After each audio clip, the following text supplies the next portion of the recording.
we do have a brief video inside the Plant Forward Kitchen, London. It's just 1 minute, but this is the third installment of our documentary series, Inside the Plant Forward Kitchen, sponsored by Unilever Food Solutions.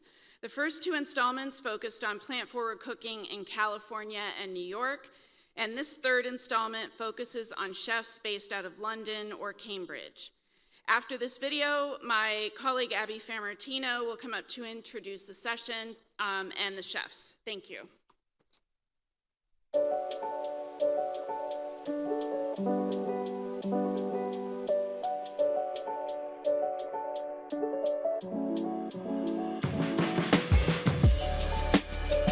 After exploring the kitchens of California and New York, Inside the Plant Forward Kitchen, London is the third edition of a new video education series from the Culinary Institute of America and Unilever Food Solutions.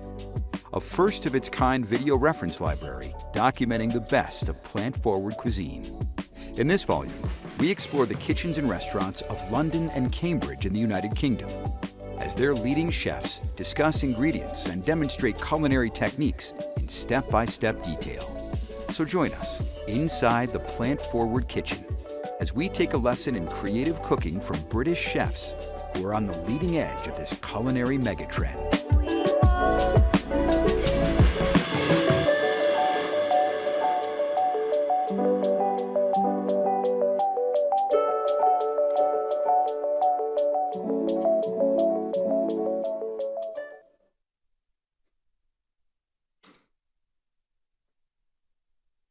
Hi everyone, nice to see you. I'm Abby Fammartino. I'm the Director of Health and Sustainability Programs and Research with the Strategic Initiatives Group here at the CIA.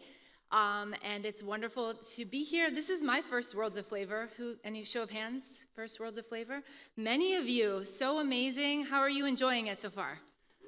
Good, very inspiring. I feel a wash of lots of flavors and you're in for a treat with this next session. Our next session is strategies to combine a host of cultural influences on the menu with purpose and skill.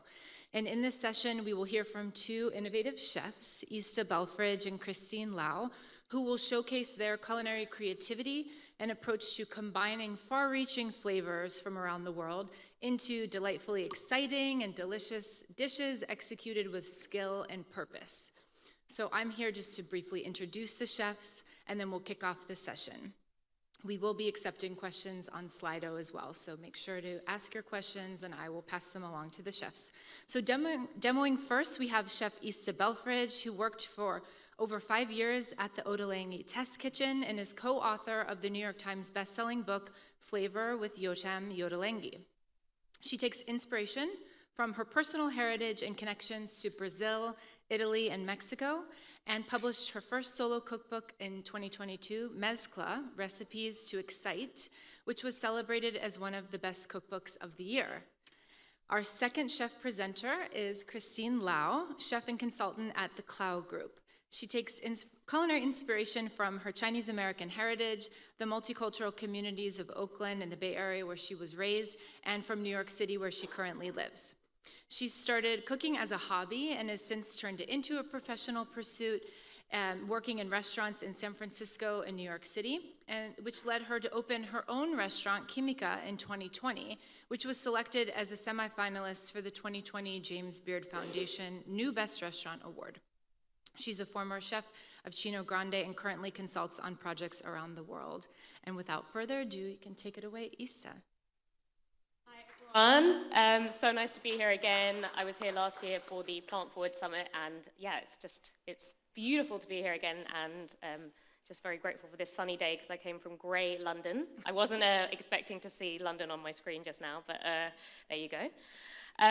So like you said, I take inspiration from 3 countries that I grew up around and in. So my mum is Brazilian.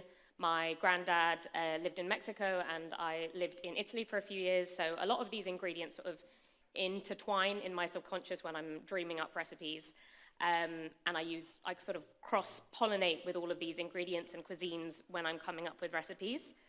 But today I am focusing on Brazilian food, and I've been doing a lot of research on Brazil and traveling to Brazil a lot over the last few years to research my new book, which I'm technically not allowed to talk about, but it is coming out in August, so you heard it here first. This dish is called pamonha. So you may have tried it at the marketplace yesterday, and it's very similar to tamales in that it's a corn-based dish which is wrapped and steamed. The difference being that tamales are made with cornmeal, whereas pamonha is made with fresh corn and also coconut. So just to run you through what's in the base, which I've made already here, it's fresh corn, coconut milk. I'm also adding onion, coconut oil, and polenta, which are untraditional additions, but the polenta gives it an extra sort of added corniness, and the coconut milk is traditional, but the coconut oil also gives it a nice like fattiness to it. And so while I talk, I'm just going to start filling these banana leaves here with the mix. But like I said, it's corn, coconut oil, coconut milk, onion, and polenta. I've also added a bit of curry because I like adding curry powder in a lot of things. So with the banana leaf shiny face down, I'm just going to put some of this mix in the middle. And so banana leaves are used in the northeast part of Brazil, which is where my mum's from, because banana trees, bananeras, grow all over the place there because of its tropical climate. In central and south Brazil, where bananeras are sort of less common, they wrap it in corn husks. So I much prefer it in banana leaves. It just gives that sort of extra sort of floral notes that banana leaf has. And traditionally, pamonha is filled with things like cheese or meat, and there are sweet versions as well that are filled with coconut milk or condensed milk and sugar, and also sometimes with cheese as well. Brazilians love to have cheese in their desserts. I love that too. So there's a sweet version of pamonha that has condensed milk, cheese, and cinnamon, which is pretty hectic, but they love it. And this dish is a celebration of corn, and it is served traditionally during the Festa Junina, which is the harvest festival, which celebrates the harvest, and more specifically corn. So during these festivals, there's lots of different corn-based dishes. And, sorry, I'm just gonna give my hands a quick wash. Oh, thank you so much. Thank you. Sorry about that. And so we're talking about food that sort of crosses borders and transcends cuisines. And Brazilian food, I think, is a really great example of this because, I mean, most people think that Brazilian food is quite simple. A lot of people think it's just rice and beans. Brazil is vast. It's 26 states, and most of the states are bigger than France. So there's so much different types of cuisine based on where you are in the country, based on proximity to jungles, water, rivers, seas. So the food there is actually really incredibly varied. And Brazilian food in itself is a great example of fusion cooking because dishes that you think are just classic Brazilian dishes are actually, in fact, a fusion of indigenous, Portuguese, and West African. So take, for example, the dish moqueca, which is a dish that a lot of people know and love. And it's a seafood stew made with a base of coconut milk and dendê, which is unrefined red palm oil. The origins of this dish are in indigenous cooking. So moquém in Tupi-Guarani language means, It's a high grill where fish roasts. And then when Portuguese colonizers arrived in Brazil, they, gonna wash my hands very quickly again. So when Portuguese colonizers arrived in Brazil, they brought with them their tradition of stews, and this turned this grilled fish dish into a stew. And then it's very important to note that during the transatlantic slave trade, more enslaved Africans were taken to Brazil than anywhere in the world. So a lot of people think that most enslaved people were taken to North America. Most were taken to Brazil, more than anywhere in the world is what I'm trying to say. So about 40 million. So this means that Brazilian food is imbued with African soul, and it really would be nothing without it in many, many regions. So I always like to say Brazilian food in itself is, most things are a fusion of, I'm just going to stick this in the oven. Would you mind? Thank you so much. Most Brazilian dishes have aspects of Portuguese, indigenous, and West African. Ingredients like coconut and dendê, which are in moqueca, were also ingredients that were taken from their native Africa to Brazil during the slave trade.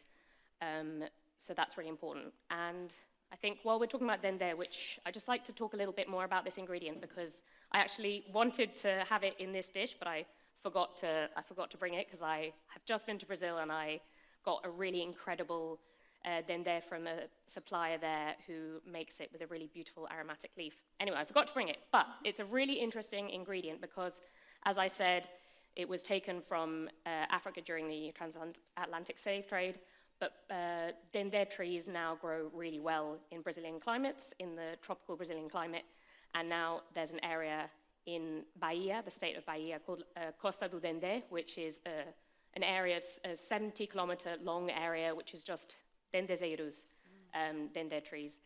And dendê is used in so many traditional Afro-Brazilian dishes as they are in West African dishes. And whenever I cook dishes with dendê, people always comment on my recipe saying, I can't believe you're using palm oil. That's so disappointing, or something along those lines. And it really irks me because people don't really know what they're talking about. And this is an ingredient that has been used in West African cooking and Brazilian cooking. Well, West African cooking for thousands of years, Brazilian cooking for hundreds of years, and all the while it's been grown sustainably and regeneratively in the traditional way.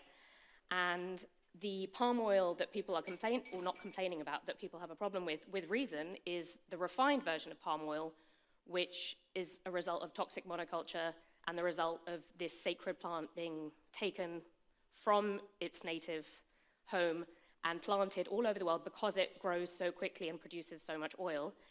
And then it's refined, it's bleached, it's deodorized, and that's when it's used in everything from shampoo to conditioner to Nutella.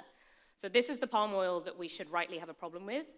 Dendê, which is unrefined palm oil, which again I wanted to have in my crab topping, but I forgot, is an incredibly sacred ingredient. It's used in candomblé, which is a religion that African enslaved people created as a fusion of West African religious traditions with new Brazilian, with Catholicism actually. Okay, so that's enough about dendê. Please do seek out fair trade dendê and try cooking with it because it's an incredible ingredient. And also, the last thing about it is it's super healthy. It's full of beta-carotenes and vitamin A and C. Anyway, it's really good for you. So, back to the pamonha. Like I said, it's similar to tamale, but pamonha is made with fresh corn rather than cornmeal. And it's also, what was I going to say? It's made with fresh corn rather than cornmeal. It's also made with coconut. So, like I said earlier, usually it's filled with things like cheese, meat, bacon, porky type things. This time, I'm topping it rather than filling it with, do I pass the coconut oil, please? Yeah, got it here. I'm going to top it with crab, which is a totally untraditional topping, but I just love crab, so that's what I'm doing. And this crab is picked white crab, and I've mixed it with some fresh tomato, and I'm also adding in some chili and ginger with lots of lime in it. So there we go. Just gonna cook that. We just want to warm it through a little bit, and I'm cooking it with coconut oil, just to carry on that theme of coconut. This dish is a celebration of corn and coconut, so we've got polenta and fresh corn, or cornmeal and fresh corn in the not the tamale, the pamonha. And then on top, we've got the crab, which is mixed with coconut oil. And then the last thing that I top it with is well, this is basically inspired by salsa macha, so it's lots of different smoked chilies. But rather than using peanut oil or other vegetable oils, I'm using coconut oil, again, just to sort of celebrate that coconut, and also I just love the flavor of coconut oil. I think a lot of people, when they're cooking with coconut oil, often try and get like the flavorless variety, which I just don't get, because I love the flavor of coconuts, I always opt for like an aromatic coconut oil. So you can get ones that basically just taste like just oil. And then you can get ones that, you know, actually taste of that coconut, which I love. So, please. I have a question for you. You can. I will ask my question right here. Please. And there's an audience question, so it fuses with one that I had myself as well. Yeah. Which is just if you could talk a bit about your approach of combining ingredients when you're marrying flavors of different cultures, and you know what techniques, ingredients. Just talk about your approach to innovating dishes in this way. So I'm going to be very honest about this and say that cooking for me is a very instinctual thing. It's not something that I've ever really thought about too much. I feel like I've been obsessed with food since I knew how to walk and talk, and combining food and flavors is something that comes quite instinctually. So honestly, it's not something that I think about. I never really break it down and think, okay, I'm going to add this because of this, or add that because of that. But having said that, you know, when I break it down and strip it back, I am thinking about the elements that make up good food. And for me, that always has to be very fresh and acidic. So there has to be some sort of citrus. It has to have freshness from fresh herbs. I love it to have layerings of flavors as well as layerings of textures. And I think that's something that I learned at Ottolenghi. You know, everyone knows that Ottolenghi food is so well known for not only how beautiful it is, but also for how it layers ingredients and layers textures. I think texture is also incredibly important. Like every time you have a bite of something, you want something soft, you want something crunchy, you want something that pops maybe. So I think that's also a really fun way to cook. And I guess when I'm combining ingredients from different cultures, from different cuisines, I'm not necessarily thinking about where that ingredient is from, because as we've learned today, and as you may have learned from my friend Jordan's talk yesterday, a dish like pasta al pomodoro, which is pasta and tomato, is not even actually technically an Italian dish. You know, tomatoes come from Central America and pasta comes from, where did Jordan say? North Africa. Oh, there you are. Thanks, Jordan. So it's almost pointless thinking like, oh, I can't use this in my recipe because it's from Italy and this is a Brazilian dish, because ingredients they don't think about borders. So in my opinion, as long as you're being respectful of the cuisine that recipe comes from and the ingredients that place comes from, and you cite your inspiration and don't just sort of pretend that you just made it up out of nowhere, I think that's the way to go about it. I'm not even sure if that answered the question. I can't actually remember the question.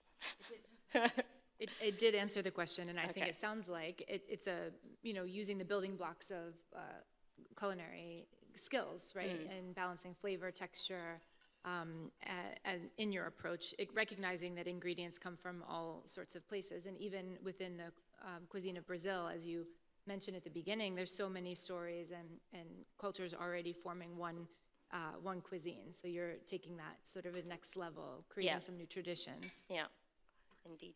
To continue. Okay, I think I'm going to grab them out of here. Hopefully they are looking good. Thank you so much. So what I've done here is I'm cooking them in the oven because most people, including me, don't really have large steamers at home.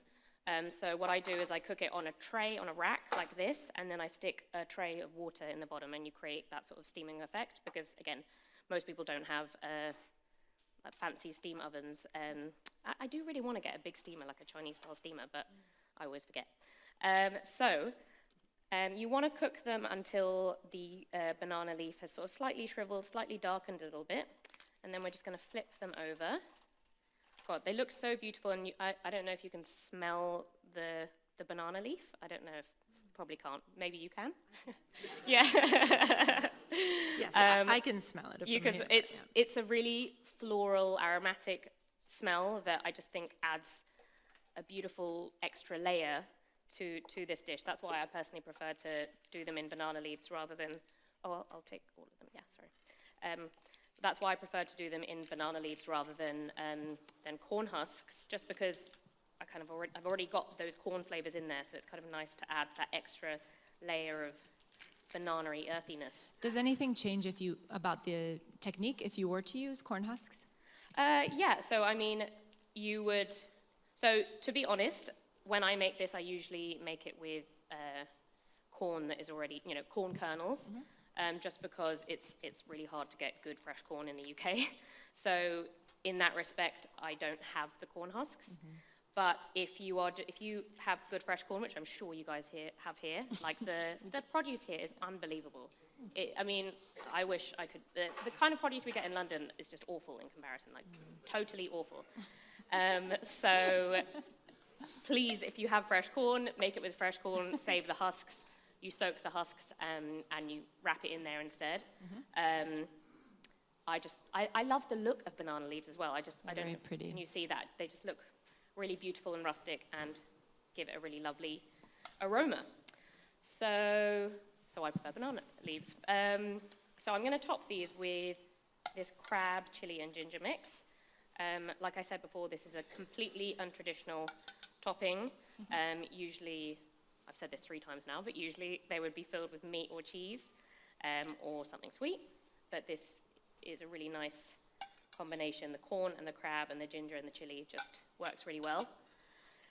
And then we've got this chili oil, which is a mix of, so this is, like I said, inspired by salsa matcha. It's got guajillo chilies, ancho chilies, cascabel, maybe some other ones that I can't remember. And a bit of maple syrup for sweetness, a bit of vinegar for acidity, and then cashew nuts as opposed to peanuts, just because cashews are much more used in Brazil. Caju trees, that's how you say it, are sort of very common in Brazil. So I'm just using cashews here instead of peanuts.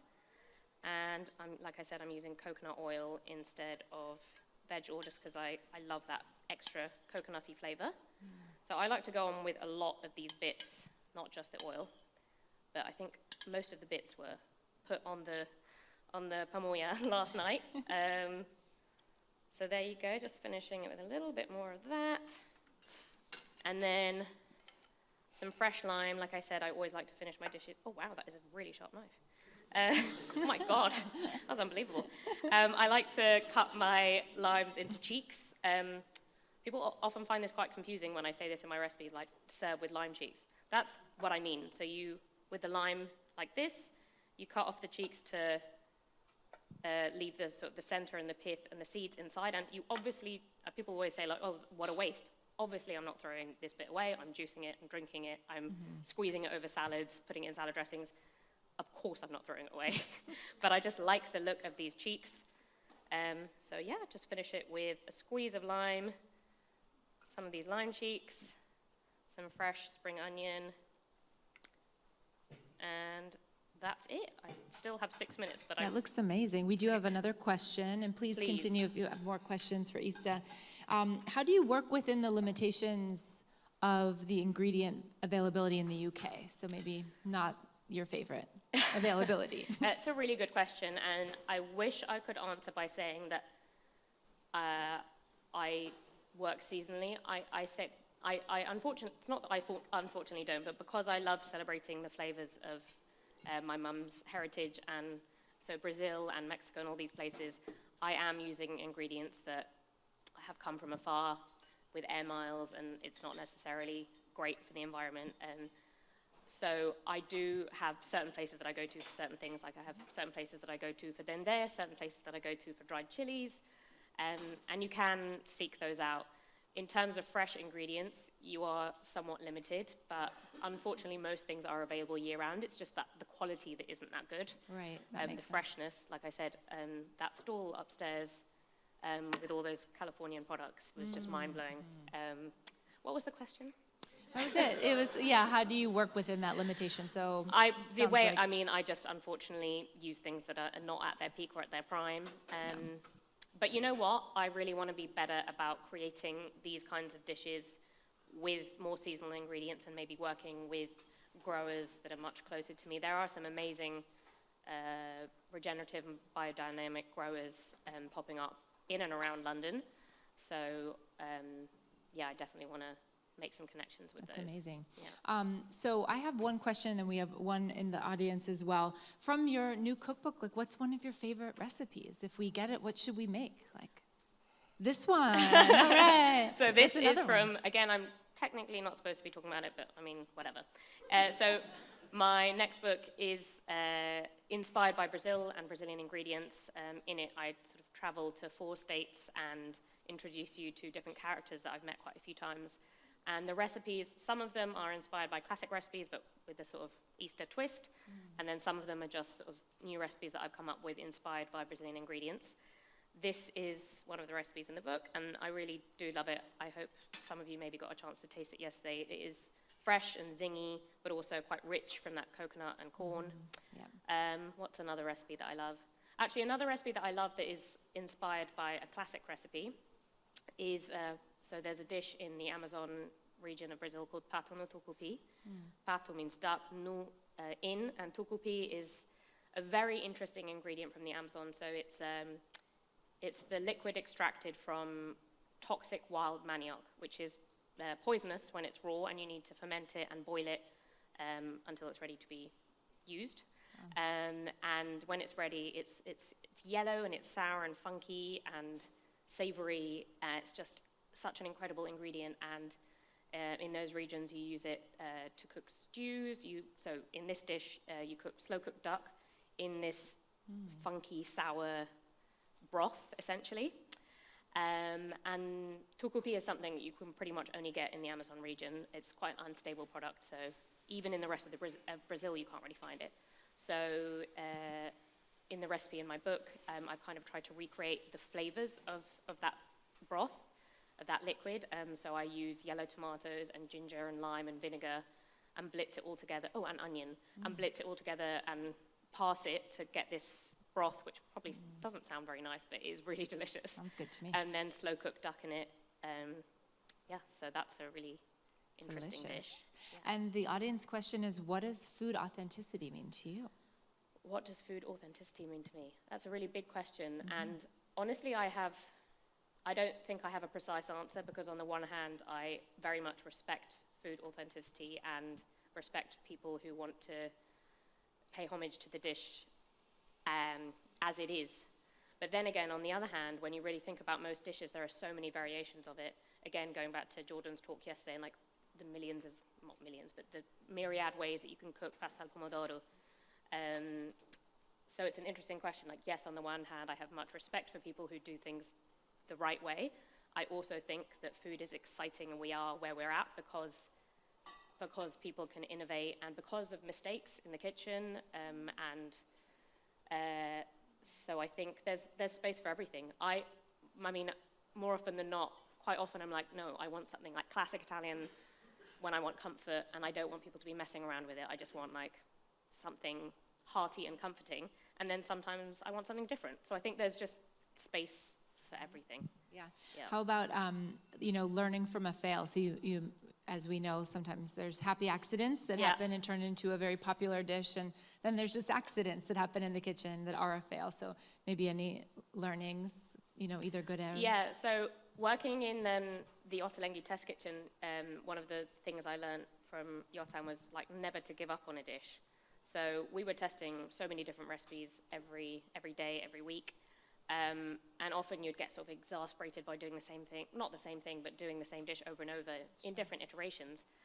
And he would always tell us not to give up on the dish, because there's always some element of it that you can carry forward and improve. So even if you're not going to carry on with the dish as a whole, maybe the salsa or the oil or the marinade, maybe that is working and has potential. So there aren't actually many recipes that I've totally given up on, because I've learned that there are always elements that you can work with. Great. Yeah. That's great advice, and we may leave it at that. So thank you so much, Thank you. Ixta. Thank you. Okay, Christine, take it away. Hi, everybody. Thanks for having me back. I was here last year. A handful of people have kind of mentioned that they've seen me again. So hello again, and hello to all of you for your first timers. And we do a little shout out to all of the amazing staff from the CIA that has been planning this for months and months or years, right? Because we get to learn about the theme before the end of this conference, I think. What we did last year. So it's exciting to get welcome back, and all the amazing cooks and chefs that help us make this happen. So we're going to do a quick shout out for that. What are we doing today? Well, I haven't been cooking in a restaurant, my own restaurant, for almost 2 years. So what's been really cool about that is I've been able to do a lot of traveling. And so we're going to do 2 dishes today. One that you ate, or maybe you ate in the marketplace last night, and another that I just cooked for the first time in September, but a little bit of travel. So we're going to start with this grit turnip cake. Everybody's heard of shrimp and grits? Yep. All right. Everybody's heard of. Anybody had a turnip cake, or also known as a carrot cake or a daikon cake, depending where you're from? Delicious. Or lobako, lobogao, like all different kinds, just like different versions of tamales in different countries, different levels of diaspora. So I've spent a decent amount of time in the South in the last 6 months, and I think I've been to Charleston 5 times in the last 2 years. Honestly, for fun and some like Charleston Wine and Food Festivals and things of such. And then I spent the spring and summer in Birmingham, Alabama. So it's always interesting. How do you create new food? Like, where do you draw inspiration? So one place that we're briefly talking about, independently of where you come from, how you identify, is coming up with these dishes gets a little difficult, right? And it is a little hard to pull them out of your pocket. And recipes have to get written. So it's always like going back to the land. Where are you? You know, and so I was lucky and got to cook a lot of seasonal food in New York. I'd go into the Green Market 4 times a week. So I was making this dish for an event in Birmingham, and I was like, well, let's cook the food of the land. And what was happening at this event was Ants and Mills. Everybody heard of them before? Really doing a lot of amazing research of heritage grains in America. So we were doing a grits dish. So I kind of was like, well, what's everybody else cooking? Because we don't want to cook the same thing, right? So like, well, everyone's basically cooking shrimp and grits. Like, well, I'm not the right person to cook shrimp and grits. You know what I mean? I'm probably not going to be the best dish at the event. So, well, what can we do with that? Then I started thinking about what are other grains and what are other things we use? What's on the land? Turnips, you know, and of such. So, and collards. So I made it to turnips. Turnips and daikon. Very similar. Sometimes ubiquitous in different recipes because you can't get the product, right? Sometimes you can't get the thing you want. So my brain kept going, and so we went from daikon cake to let's make a turnip cake. Then I cooked Italian for 10 years, in a long time. So everybody's made polenta before, right? You've got the creamy side of polenta, which looks like grits. And you've got like the polenta cake when you use like a stock or water. So then how do we put these things together? So that's what we're doing here. We're taking shrimp and grits.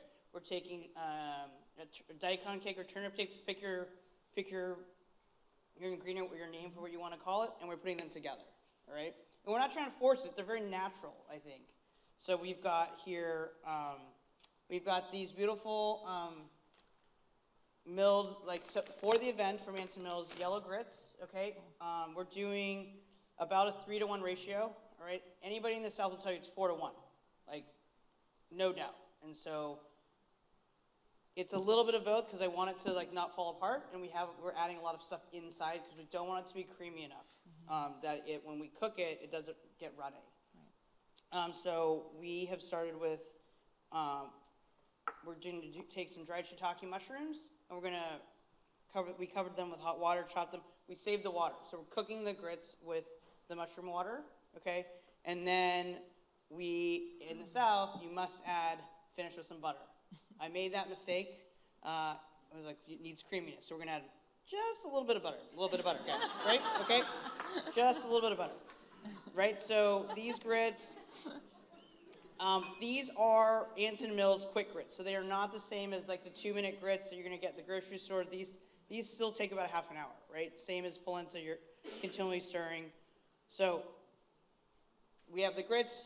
They're creamy but not runny. All right, and then we've got the chopped shiitake mushrooms. We're going to put those in. And then we've got Chinese bacon. So we're going to spend a minute on talking about what Chinese bacon is. It is, anybody have Chinese sausage or lapchung before, right? So sausage, a little bit sweet, savory. So this is another version of Cantonese charcuterie. So you've got the sausage, you've got the bacon. The bacon is cured the same way, at least in the Cantonese style. Strips of the belly are hung. But got a lot of sugar in it, and they hang it so it's pretty dry. So what we do is we steam it to rehydrate it, and then we've chopped it.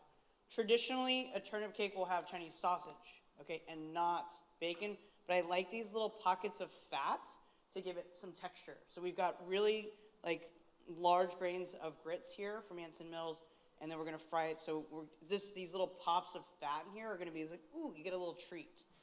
All right, so we're gonna add that in.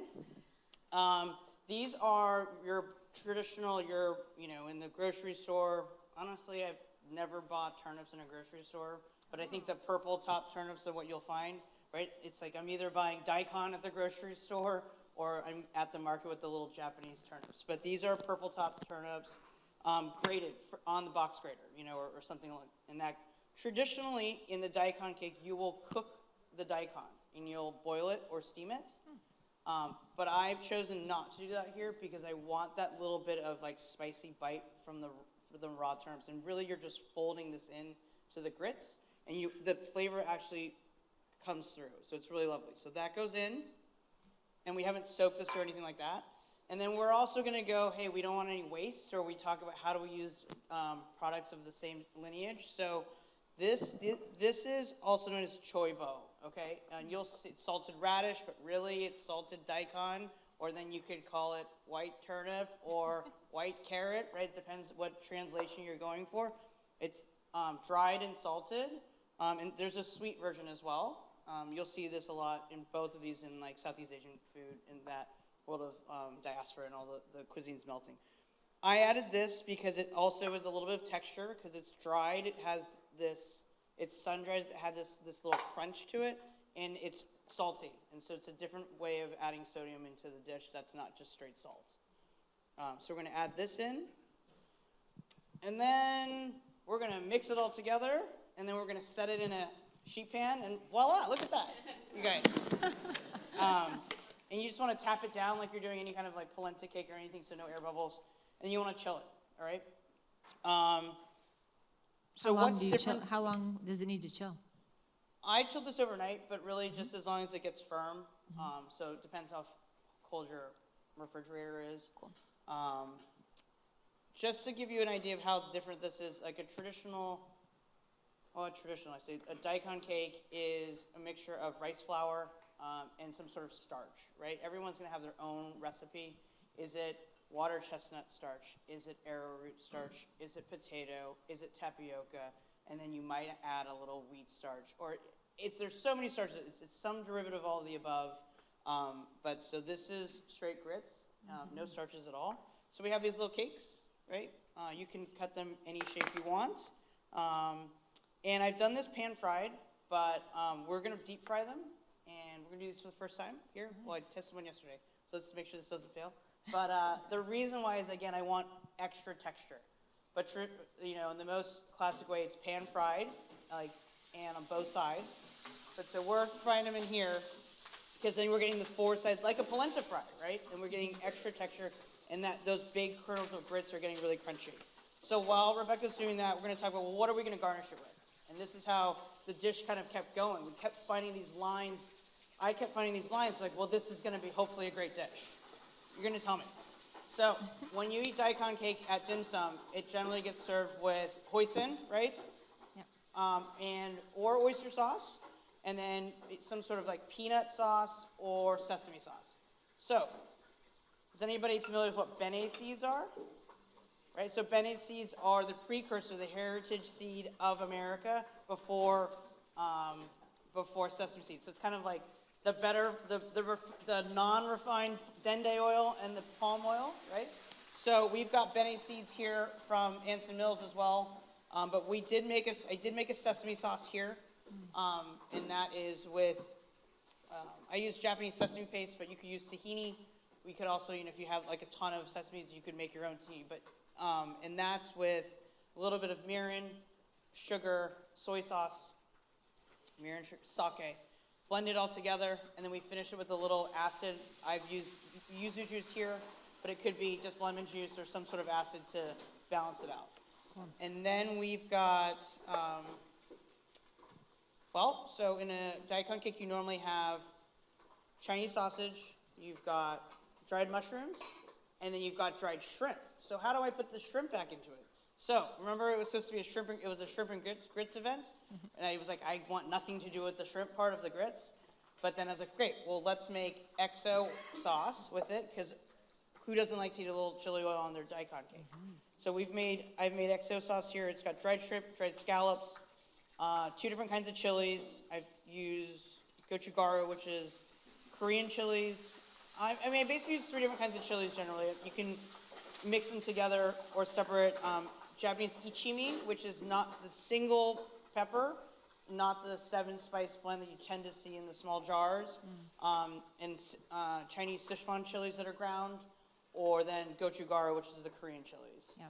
It's got shallots, ginger, some scallions in there, a tiny touch of sesame oil. We cook it out with sake, hoisin, oyster sauce, and then it's an oil sizzle. The recipe is either, I think, on the link On or the app, yeah, all the recipes Great. you can find on the app. Yeah. Yeah, they're coming. They're coming. Great. Nice. Then, what do we do with the rest of the turnip? You know, ideally, if you buy really cute turnips at the market, you get little turnip tops on Yep. there, right? So we need a little acid on here. You know, so that's the modern chefy thing, right? So we've taken the tops and we've pickled them. So you can pickle them any way you want. But so I like to do this little soy pickle. So it's soy sauce, vinegar, salt, sugar, and a little water. So we've just done that as a cold pickle. I like to take that with a lot of the greens. You could do it with mustard greens, collards, Chinese broccoli. Yum. It's really like a multifaceted pickling liquid that I kind of keep, honestly, in all the restaurants or any kind of like set of recipes that I'm doing. And then we're gonna top it with a little extra texture, and these are some beautifully toasted bene seeds from Anson Mills. Nice. So we're gonna start plating. Is that good? Great.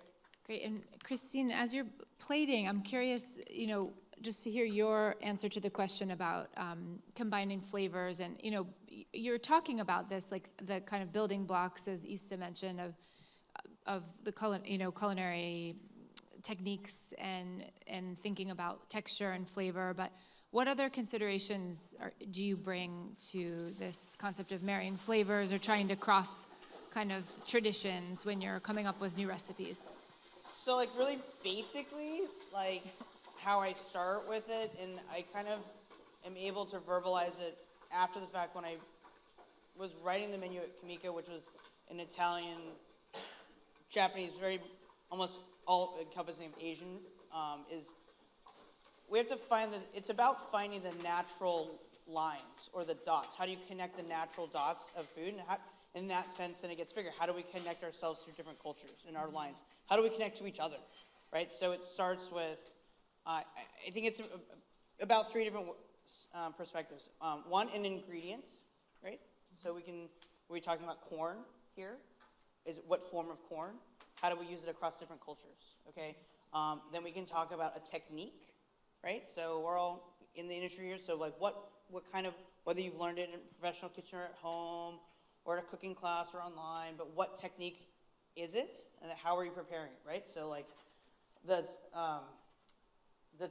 Brazilian pamoya, yeah, there you go. So try not to botch that, right? It says change the recipe here, not steamed it, because that works for people at home. Like I don't have a steamer either. Do you know what I mean? So that, but the technique is there. It starts with steaming, right? Is it with corn or is it with banana leaves? Then. So ingredient, technique, or then we talk about a flavor profile. You know what I mean? Like we can be talking, okay, well, in that sense, it's like when you're talking about menu planning. All right, like if we need something cold, you know, or we need something with fruit, or we need something with duck, well, where are we going from? And then how do we go this way, right? Or how do we do the connecting rainbow? Yeah. And so it is a little bit more like, kind of like, unlike she said, like there isn't this like one for one. It's a little bit of one for one, but it's not forced, right? So when you run into like a wall or the road stops, don't push, because that's when it becomes. I have found that that's when it becomes like this isn't very good, Right. or then you're not telling the story. You're not giving that authentic or that traditional or that recipe. You're not telling that story anymore. While you might be creating something new, it may or not be it's a fine line what we're doing here. Like, and I think about it a lot, am I offending anybody in this room while I'm doing this? Am I offending the grit people right now? I really hope not. Anybody from the South, do you know what I mean? Or like my relatives or people here that are Chinese, you know what I mean? Or whatnot, like I hope not, but that is a fine line and I do think about it. So I think the best way to avoid that is I try to stick to those 3 spaces. And then when I hit like a crossroads, well, 1, if it doesn't taste good, then there you go, right? That's pretty obvious, right? But 2 is you have to then go back to where did it come from? What do you know about it? Do you know enough about it? Cool. And so that's a bit of where That's great. Thank you. I start from. Okay, so here are the cakes. So we're going to put a little of the sesame sauce here, down. And then we're going to take, we're going to do 4 pieces, just like we were at like dim sum. And then we're going to take a little bit of the XO sauce and drizzle that over. I mean, really, you could do this all on the side, right? But still chefing it up a little bit, right? And then some of the turnip greens just on the side, so when you take a bite, you can add a little acid when you want to and when you don't. So, so that's this. Oh, and then the bene seeds. I almost forgot. So definitely on the sesame sauce and a little bit on top, and that gives it a little bit extra texture. And so there's that dish. Looks beautiful. Thank you. Yeah. Okay. Okay. So next, what are we doing? Anybody have the pizzy shrimp dumpling downstairs yesterday? Yes. Great. So we're gonna make that. Where did this come from? Well, what is a pizzy? Well, I'm not versed in this, and really, if I'd known we were going to have these amazing chefs from Poland here, I would have been a little bit more shy about doing this dish. But here we go. Okay, so I was lucky to go to Poland for the first time in August and cook a friend's wedding there. And she is Polish, lives in New London, Connecticut, which is a very large Polish community. And her husband is Italian, and so I met them at the restaurant, and they asked if I would like to come to Poland to cook their food for their wedding, and kind of do some food that really represents their union and where their countries that they came from, and then a few dishes that represented me in my journey of learning about not only Italian food, which I cooked for a long time, but then learning a little bit about Polish food. So I got to go to her mom's house for a long weekend in January. I think we cooked 8 different dishes. And Natalia was like, well, you have to make the pizzy dish and teach it to Christine. Because it tastes to her, it reminds her of a dish that I made at Kamika that uses rice cakes and mochi. And she's like, she's gonna like this dish. And lo and behold, 8 plus, I mean, we ate way more than 8 dishes. It was probably my favorite dish that I ate that weekend. So I learned how to make it, and then I decided to make a version, a CLAU version of it in Poland. So a pizzy is a traditional dumpling that's made with potatoes, okay? And so, and it has potato flour, and it's almost chewy, like a little bit like mochi. But it's filled with like a cooked meat filling, or sometimes it might be mushrooms and sauerkraut if you want to go vegetarian. I wanted not, and we were, writing a menu for a wedding. I can't put pork in everything, you know? So I was like, well, what do I want to put in it? And what did this kind of chewy texture remind me of? So it reminded me of a hagao. Everybody's had a hagao or a shrimp dumpling with the crystal wrapper also at dim sum? So we have a dim sum theme today, okay. So we're gonna make that filling and put it in a potato dumpling wrapper, okay. So we have the shrimp that I've cut just lightly chopped, it's deveined, and it's been sitting in baking soda for about 45 minutes, all right? And why do we do that? So we're getting that plump texture and kind of, in Cantonese we call it song, so it gets like a little snappy. And so we're gonna put that here into a food processor. You can do this by hand. What we're trying to do is mimic a very a hand technique where you're taking a cleaver or mallet and beating it to death and chopping it, okay? But so we're gonna do that with modern technology in the food processor, okay? So shrimp is in, salt, sugar. I'm using mushroom powder instead of MSG, not because I'm anti-MSG, but just because, there was a point when it was kind of like not a great thing to be putting MSG in your food, and that's how long I've been cooking. So it's really amazing to see it changing and that conversation being had. But I like these recipes with them. I kind of fell in love with the mushroom powder, so we're gonna stick to it for a little bit. All right, mushroom powder, white pepper. Okay, and then this is potato starch. That'll be a binder and also to help with the texture. And it's because we want this kind of bouncy texture, like we have in the dumplings, or anybody like fish balls or anything like that. Like this, great. So we're gonna pulse a little bit.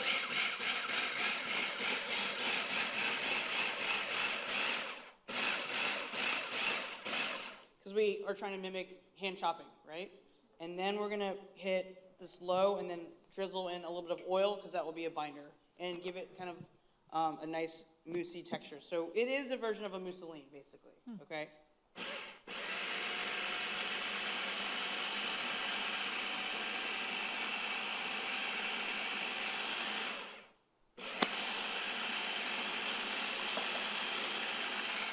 Great, so we have this.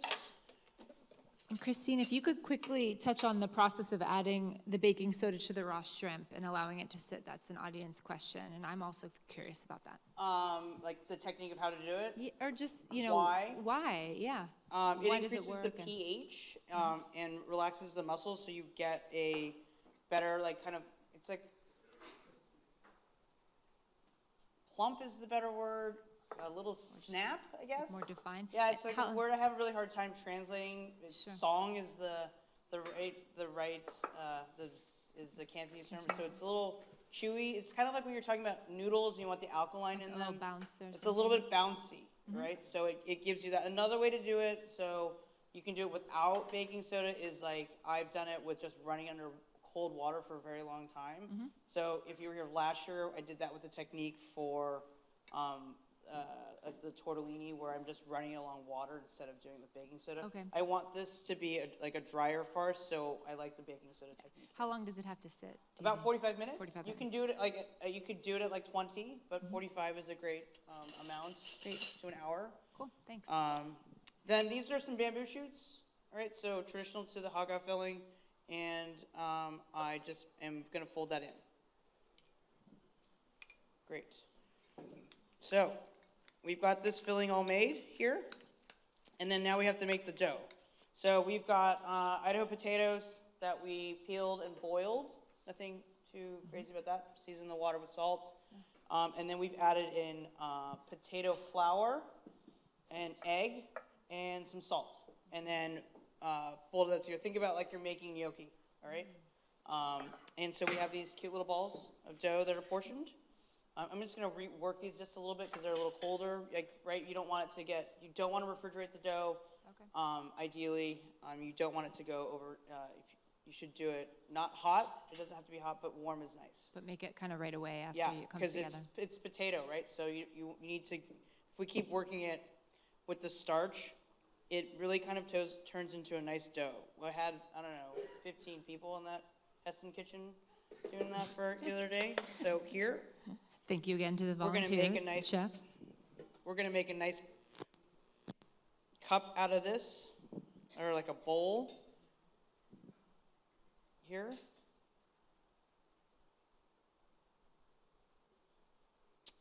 Add some filling. Right, and one of the things when you're making dumplings is you want to push the filling into whatever the wrapper is, okay? And that allows you to, number one, get the air bubbles out, but number two, as we're closing this, we don't have to these two edges don't have to go as far because you've pushed the filling down, and also make sure that the cup that you've made it's not gonna tear, right? It's resilient. Yeah. So here we're gonna fill these, just pinch this close. The football shape, oblong shape, canal shape, I'm just going with the shape that I learned to make the pizza in, to be honest. I've made these round as well, okay? But we're gonna boil these. You can also steam them. But these will boil for anywhere between about 5 to, I think, 6 to 8 minutes. Okay.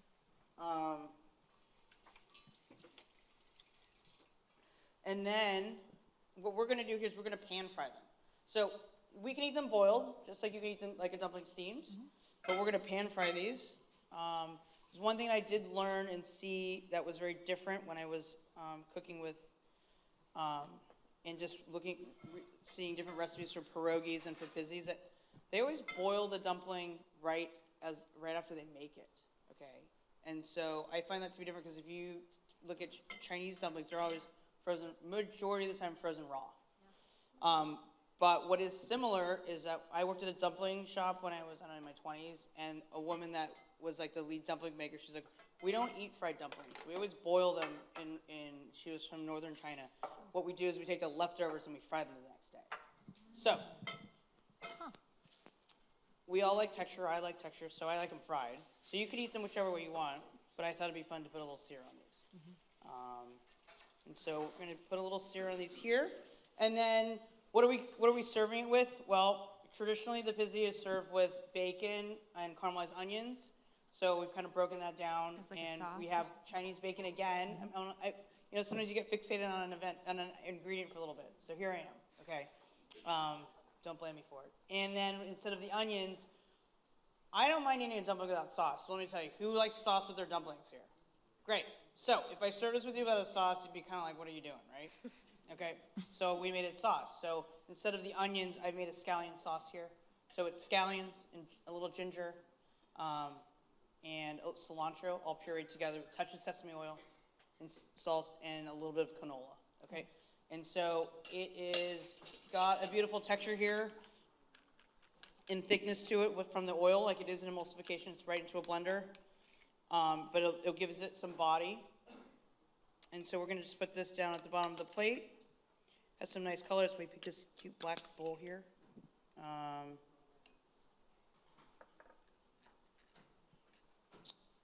And let's see how these dumplings are doing. Ooh, they look pretty good. We're getting there. Should I cook all the rest of them?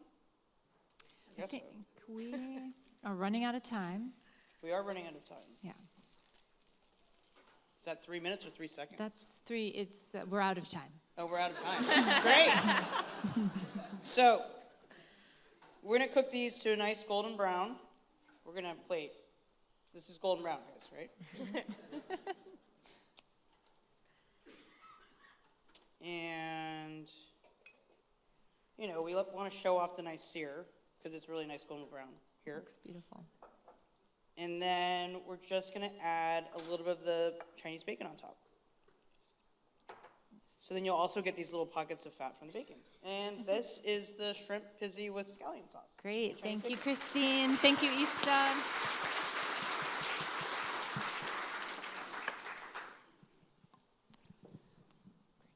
And so we're going to go next to a break. My colleague Abby will grab Ixta and take her to, she'll be doing a book signing of Mezcla, so make sure to stop by there. We are going to a flavor discovery break sponsored by Dole Packaged Foods, Kikkoman Sales USA, Sambazon, and the Perfect Puree of Napa Valley. And then we'll do that for a half an hour, then we'll go to afternoon breakout sessions, and then we will meet back here at some time. We're going to meet back here. You'll hear the chime, but we're going to come back for a last session of the day where we're talking about Polish food. So thank you so much.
I'm going to show you how to make an elevated version of loaded smashed potatoes. While usually loaded potatoes means sour cream, bacon, and cheddar cheese, this produce-packed dish is much healthier and just as delicious. The smashed potatoes are topped with quick-pickled cherry tomatoes, which will bring a pop of brightness and acidity. In a medium bowl, combine the sugar and vinegar and mix until the sugar is dissolved. Add halved cherry tomatoes to the vinegar mixture and toss to combine. Allow the tomatoes to marinate for about 1 hour. Then, drain and reserve these. Next, I'll show you some techniques to make our potatoes extra creamy on the inside and crispy on the outside. Here, I have baby gold potatoes that I've gently boiled in well-salted water until tender and then drained. While they're still hot, slightly crush the potatoes with a fork. Allow them to cool. At service, deep fry the crushed potatoes at 350 degrees Fahrenheit until they're deep golden brown. As you can see, smashing the potatoes makes them perfectly crispy and craggy. Here I have broccoli florets, cauliflower florets, and cremini mushrooms that I've roasted separately until golden brown. We're going to layer these together with our potatoes. Let's put our dish together. Layer the fried smashed potatoes, roasted mushrooms, cauliflower, broccoli, and the pickled tomatoes on a serving plate. Give everything a generous drizzle of Hellmann's spicy mayonnaise for a nice creamy finish. There you have it, a healthier take on loaded potatoes, topped with roasted vegetables, pickled tomatoes, and some spicy mayo. This is a fun entree or shared appetizer.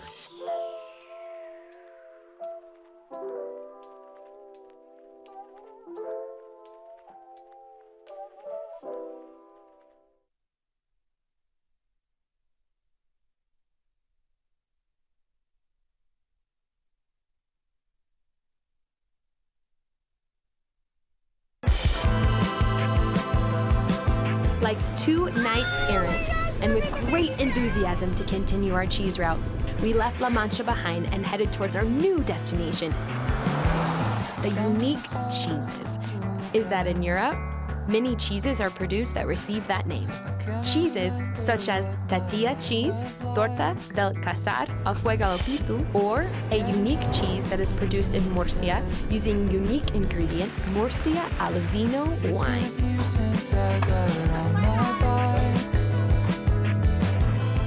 As Maria Jesus kindly explained to us, to make this delicious cheese, you can only use Murcian Granadian goat's milk and red wine, also from the Murcia region. Once its production is finished, the cheese matures for 45 days until it reaches its incredible creamy texture, its acid flavor, and its intense aroma of wine. So if you like cheese and wine, Murcia al vino is your cheese. It's a shame you can't be here with us to appreciate this incredible aroma. The good news is that you can find it in the US. And when you try it, you'll understand why it has so many fans on both sides of the Atlantic, including us. Fans forever and ever. Ready to play? Discover the European cheese stories at cheesestories.eu. Funded by the European Union,